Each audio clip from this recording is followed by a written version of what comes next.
भगवान शिव ने बताया पति के साथ भोजन करने वाली औरतों के साथ क्या होता है।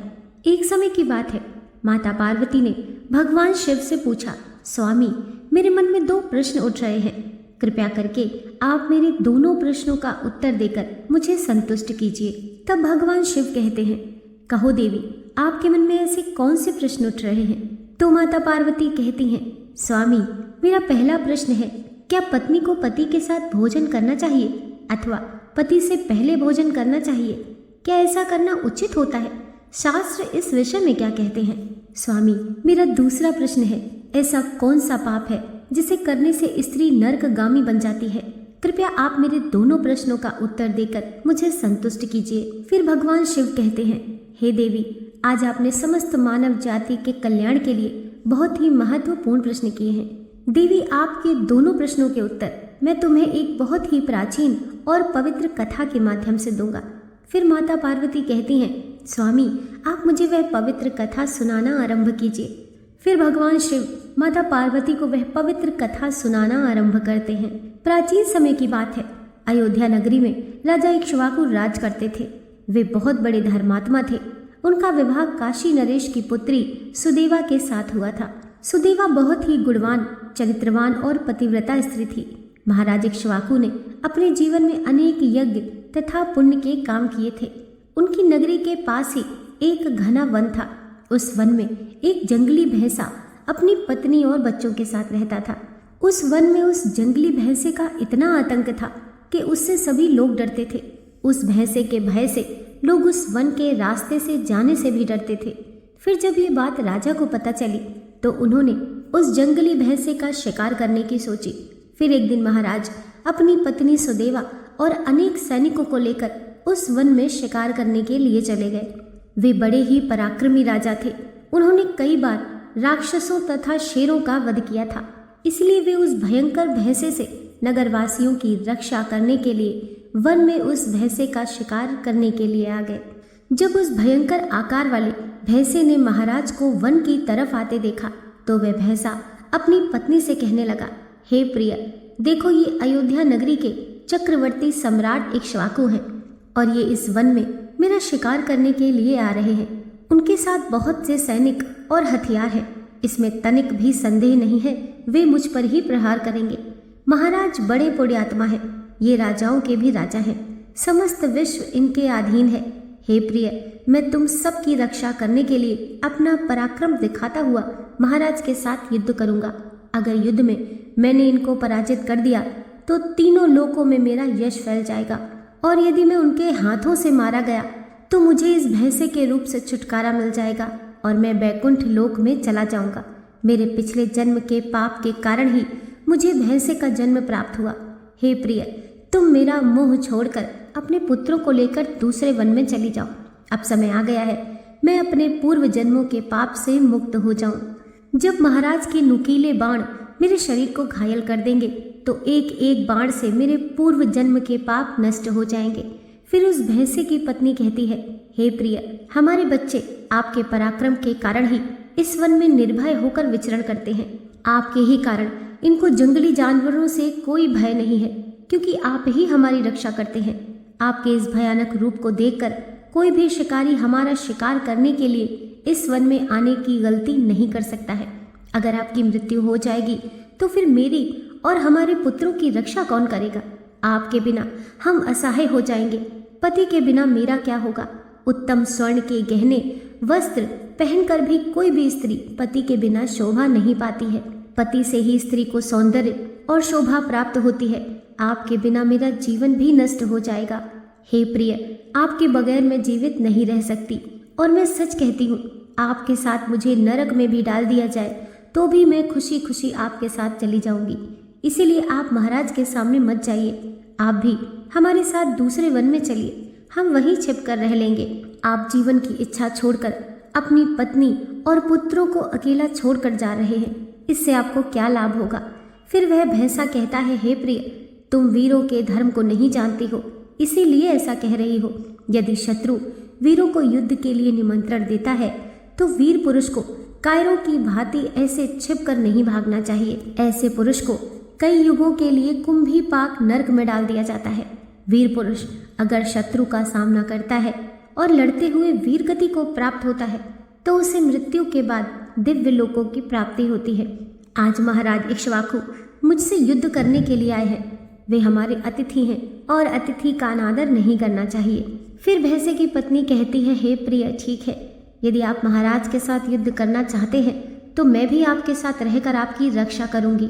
इतना कहकर उस भैंसे की पत्नी ने अपने पुत्रों को बुलाकर कहा, पुत्रों, आज युद्ध भूमि में महाराज इक्ष्वाकु आए हैं और उनसे युद्ध करने के लिए तुम्हारे पिताजी जा रहे हैं और उनके साथ मैं भी जा रही हूँ, इसलिए तुम सभी दूसरे वन में जाकर छिप जाओ।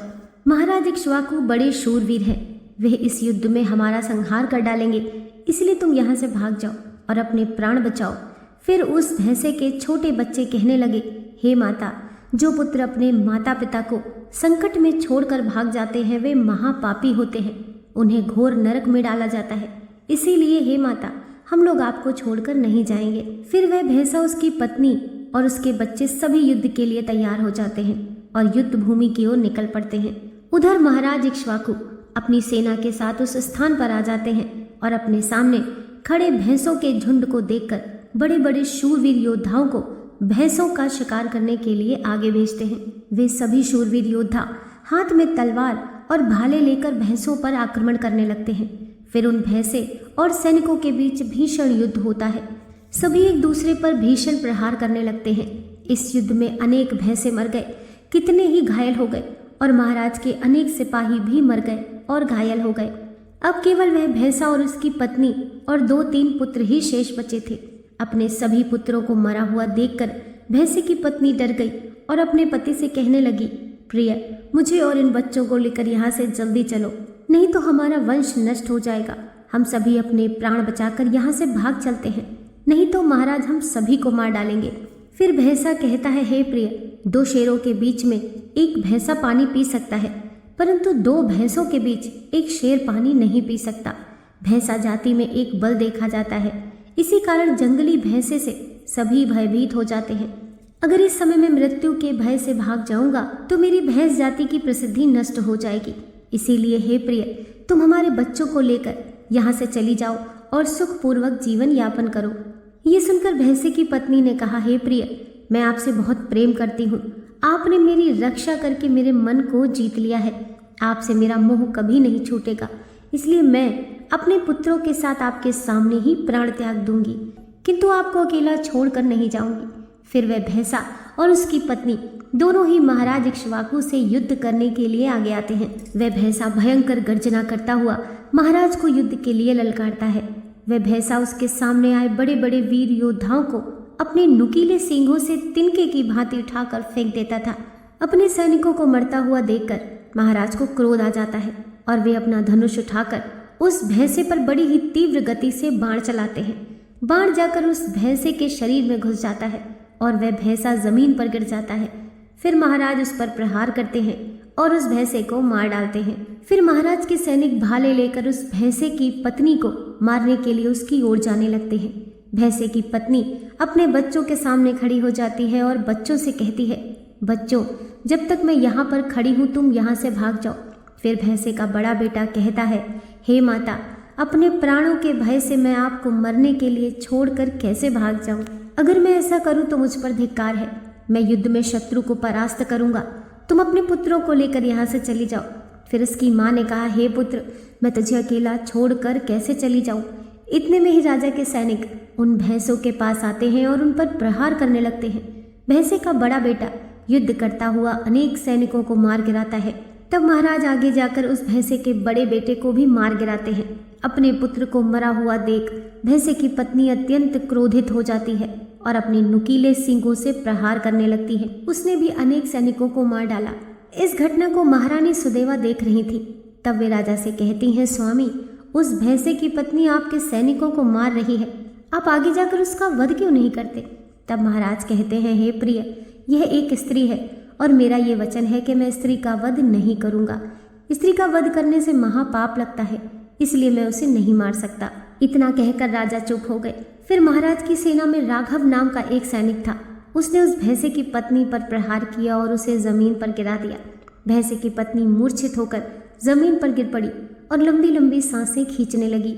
जब रानी सुदेवा ने उसे बेहोशी की अवस्था में देखा तो उन्हें उस पर बड़ी दया आई और उन्होंने ठंडा जल लेकर उसके मुख में डाला और फिर उसके सारे शरीर पर डाल दिया, जिससे उसे होश आ गया।